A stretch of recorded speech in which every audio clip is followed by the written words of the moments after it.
Hello everyone, welcome to my channel. I am Shagun. In this video, we will do question answer of chapter 5th, the fundamental unit of life, class 9. So start with the first question. Who discovered cell and how? Cell किसने discover किया था और कैसे? Cell is discovered by Robert Hooke in 1665. He observe the cell is a cork slick with the help of a microscope. इन्होंने जो cell है उसे observe किया था कॉर्क स्लिप में with the help of a microscope.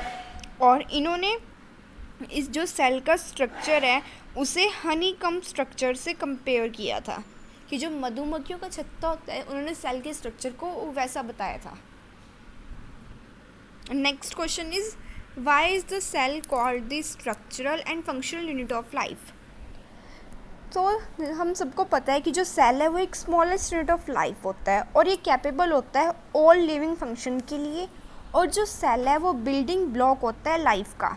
इसीलिए जो cell है हमने उसे basic structural and functional unit of life consider किया है. So the answer is cell constitute various components of plants and animal. A cell is the smallest unit of life and is capable of all living function. Cell are building blocks of life. This reason why cell represent the basic structural and functional unit of life. Now come to another question. How do substances like CO2 and water move in and out of the cell? अब जो water है और CO2 है वो कैसे cell से अंदर और बाहर इन आउट मूव कर सकते हैं. So first of all we see the movement of CO2. अब CO2 is produce during cellular respiration. ये सेलुलर रेस्पिरेशन से होती है. Therefore it is present in high concentration inside the cell. अब जो CO2 है वो सेल के अंदर हाई कंसनट्रेशन में प्रेजेंट होती है और जो सेल के बाहर होती है वहाँ पे ये लो कंसनट्रेशन में प्रेजेंट होती है. Therefore according to principle of diffusion, अब डिफ्यूज़न के प्रिंसिपल के अकॉर्डिंग CO2 मूव करेगी higher concentration to the lower concentration. मतलब वो सेल के अंदर उसकी कंसनट्रेशन हाई है तो फिर वो लो कंसनट्रेशन में मूव करेगी, मीन्स ये सेल से बाहर आ जाएगी CO2. ऐसी जो ऑक्सीजन होती है वो सेल के अंदर एंटर करती है. ऐसा क्यों? वो क्यों सेल के अंदर एंटर करती है? क्योंकि जो ऑक्सीजन की जो कंसनट्रेशन है वो सेल के बाहर ज़्यादा होती है एज़ कम्पेयर टू सेल के अंदर.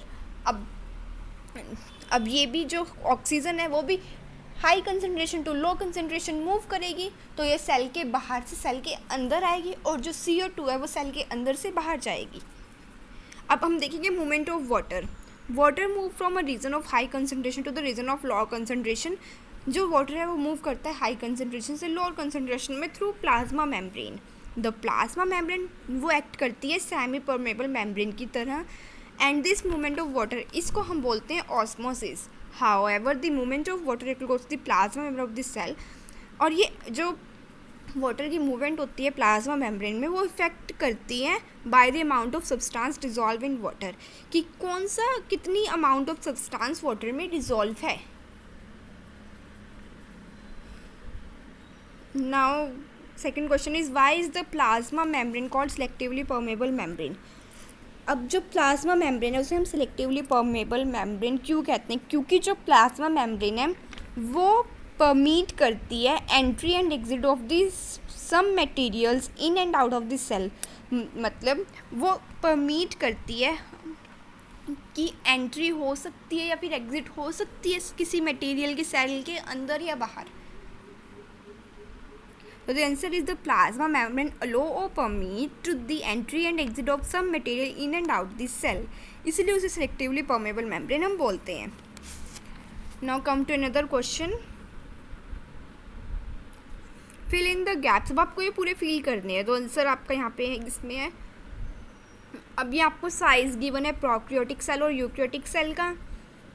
अब न्यूक्लियर रीजन प्रोकैरियोटिक सेल में पुअरली डिफाइन होता है क्योंकि उसमें न्यूक्लियर मेम्ब्रेन नहीं होती और हम उसे न्यूक्लियोइड भी कहते हैं. और ये जो यूकैरियोटिक सेल्स होते हैं उनमें वेल डिफाइन होता है क्योंकि by the nuclear membrane. Nuclear region well define होता है और यहाँ इसमें क्रोमोसोम सिंगल होता है और जो यूकैरियोटिक सेल होता है उसमें मोर देन वन होता है. And membrane bounded cell organelle absent, इसमें जो मेम्ब्रेन सेल ऑर्गेनेल्स को बाउंड करते हैं वो एब्सेंट होती हैं, इसमें वो प्रेजेंट होते हैं जैसे कि माइटोकॉन्ड्रिया, प्लास्टिड्स एक्सेट्रा, ये सब प्रेजेंट होते हैं यूकेरियोटिक सेल में.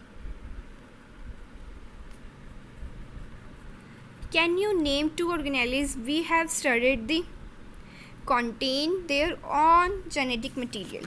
कौन सी और ऐसी 2 ऑर्गेनेल्स के नाम बताइए जो अपन खुद का जेनेटिक मटेरियल कंटेन करती है. So the answer is plastid and mitochondria, ये खुद के जेनेटिक मटेरियल कंटेन करते हैं. Another question, if the organelles of a cell is destroyed due to some physical and chemical influence, what will happen? अगर जो cell की organisation है वो डिस्ट्रॉय हो जाए किसी केमिकल और फिज़िकल इन्फ्लुएंस की वजह से, तो क्या होगा? सो जो एबिलिटी होगी सेल की परफॉर्म करना फंक्शंस को, वो इफ़ेक्ट होगी. जैसे कि कौन कौन से function? Respiration, digestion etcetera. So the answer is if the organisation of a cell is destroyed due to some physical और chemical influence, then ability of cell to perform all living functions like respiration, digestion would be affected. Now come to third question, what are lysosomes? Why are lysosomes known as suicide bag? अब जो lysosomes हैं उन्हें suicide bag क्यों कहा जाता है? अब हमें पता है कि जो lysosomes होते हैं वो डाइजेस्टिव एंजाइम्स से फील होते हैं, और जब अगर जो सेल डैमेज हो गया तो ये लाइजोसोम्स हैं ना, वो ब्रस्ट हो जाते हैं, और जो एंजाइम है वो खुद के ही सेल को डाइजेस्ट कर लेता है, इसीलिए इसको हम सुसाइड बैग कहते हैं. So the answer is lysosomes are filled with digestive enzymes. When the cell get damage, lysosomes may burst and the enzymes digest their own cell. Therefore, lysosomes are known as suicide bag. And the last question is, fourth question, where are proteins synthesized inside the cell? Protein कहाँ synthesise होता है? The answer is proteins are synthesized by ribosomes in the cytoplasm. सो ये हमारे सारे question answers ख़त्म हो गए हैं यहाँ पे. अब इसके एक्सरसाइज के क्वेश्चन हम इसे नेक्स्ट वीडियो में करेंगे. Thank you.